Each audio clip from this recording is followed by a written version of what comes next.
और एक खूबसूरत सा कलाम उनसे हम सुनते हैं, इस ट्रांसमिशन का हिस्सा बनाते हैं। कहीं मत जाइएगा, हमारे साथ रहिएगा, इफ्तार तक ये ट्रांसमिशन आपसे जारी और सारी है। ये जो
हाकिम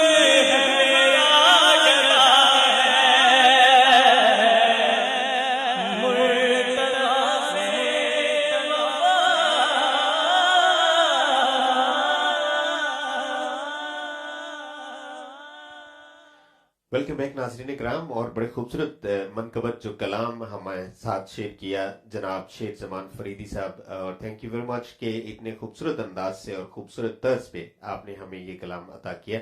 उसके लिए स्पेशली मैं शुक्रिया अदा करता हूँ अपने देखने वालों की तरफ से भी और नाजरीन की तरफ से भी। नाजरीन, ये ट्रांसमिशन अपने अख्ताम को पहुंचती है। यहाँ पे सूरह अल-इसरा का आगाज हो चुका है, आयत नंबर 2।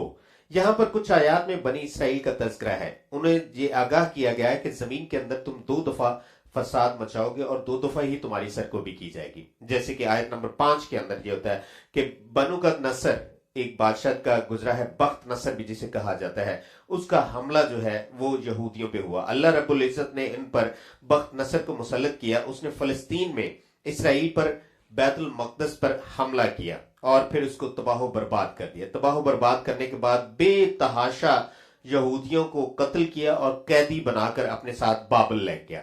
बाबल जो है क्या, बाबल और निनेवा पुरानी तहजीब के अंदर इराक को कहा जाता है। वहां पे बाबल जाने के बाद वहां पे कई सालों तक उनको गुलामी की जिंदगी गुजारनी पड़ी, बसर करनी पड़ी। और वहां पे बख्त नसर का ये एक शेड्यूल, एक मामूल होता था कि सुबह उठते ही 8, 10, 15 यहूदियों को वो कत्ल करता था। ये उसके रोजमर्रा की एक रूटीन बनी हुई थी, जिसके बाद ईरान ने मुदाखलत की और मुदाखलत करने के बाद जो है उन यहूदियों को वहां से आजाद करवाया। नाजरीन, आपको बताते चले कि इसराइल का एक शहर है जिसका नाम है तल अबीब। तल कहते हैं गुलाम को और अबीब कहा जाता है बस्ती को। जब बाबल यानी मौजूदा इराक के अंदर उस वक्त मौजूद थे यहूदियों को बख्त नसर ने कैद करके रखा हुआ था, तो उस बस्ती को बस्ती गुलामा कहा जाता था। तो इन्होंने जब इनको आजादी हुई, आजादी के बाद वापस आकर इसराइल में, मौजूदा इसराइल में एक बस्ती आबाद की जिसका नाम तल अबीब रखा और मौजूदा वो शहर भी है। लेकिन ये एक सरेराह बात थी, ये तफसील से इसका कोई ताल्लुक नहीं है, लेकिन आपकी खिदमत में पेश करना ये जरूरी समझा था। फिर इसके अलावा एक रूमी बादशाह जो है तीतुस रूमी, उसका भी हमला हुआ। उसने भी यहूदियों को ताख्त व ताराज किया और तबाह बर्बाद कर दिया। नाज़रीन कराम, दूसरी दफा उनके ऊपर तबाही या ऐसा बादशाह मुसल्लत किया गया जो रूमी था, तैतूस रूमी उसको कहा जाता था। फिर दोबारा हजरत ईसा अलैहिस्सलाम के जमाने में यहूदियों की सरकशी और बदअमाली की वजह से उन पर रूमी बादशाह को मुसल्लत कर दिया, जिसने बख्त नसर के बाद और उसी के तरीके पर बैतुल मक़दस को बिल्कुल तबाह बर्बाद और वीरान करके रख दिया। यहां पर हम अपनी ट्रांसमिशन का इख्तिताम करते जाते जाते आपसे एक इल्तिमास जो बहुत जरूरी मैं समझता हूं कि अपने इर्द गिर्द उन लोगों के लिए थोड़ा सा जरूर सोचिए जो गजा में इस वक्त परेशानी के आलम में मौजूद है। और हम यहाँ पे वो मसनूआत, वो इसराइली चीजें जो है वो हम इस्तेमाल कर रहे हैं, जिनका हमारे लिए इस्तेमाल करना और ना करना दोनों बराबर हम समझते हैं। लेकिन हकीकत ये है कि अगर उनको ना इस्तेमाल किया जाए तो वो एक बहुत अच्छा अमल होगा, बहुत अच्छा स्टेप होगा। मेरी तरफ से आप तमाम लोगों से इल्तमास है, हमारी तरफ से, हमारी टीम की तरफ से, नवाज स्वीट्स हमारे स्पॉन्सर जो है उनकी तरफ से, SM स्टूडियो प्रोडक्शन की तरफ से ये एक इल्तमास है, आप लोगों से गुजारिश है कि अपना बाइकआउट मुकम्मल रखें, भरपूर बाइकआउट रखें, कि अपनी आवाज को तो कम से कम उठाएं। किस हद तक जा सकते हैं? नाज़रीन, आप देखें कि अफ्तार का वक्त हुआ चाहता है और यहाँ पे हम अपने अफ्तार तो कर लेते हैं, वो इसके बावजूद इतने मुश्किल हालात में, बेसरो सामानी के आलम में, जहां पे उनके ऊपर बमबारी की जा रही है, बेतहाशा उनकी लाशें, बच्चे बूढ़ों की लाशें गिराई जा रही हैं, और कोई दिन, कोई लम्हा ऐसा नहीं है कि खौफ के आलम में वो जी रहे हैं।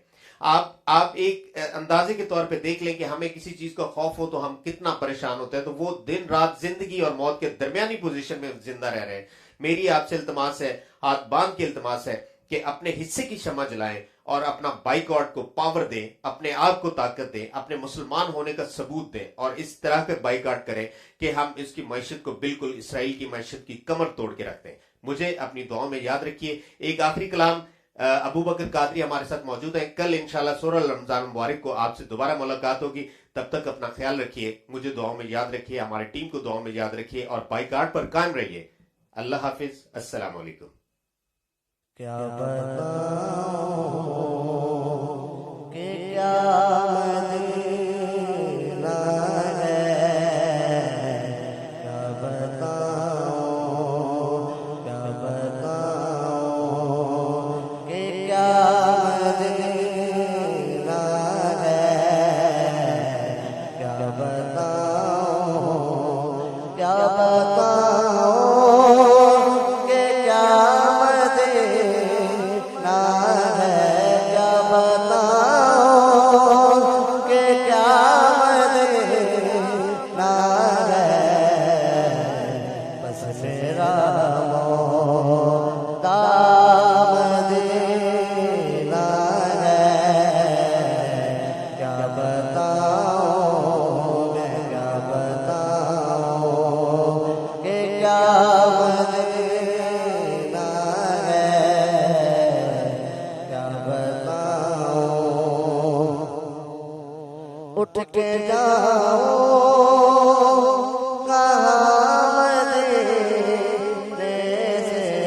झुक जाओ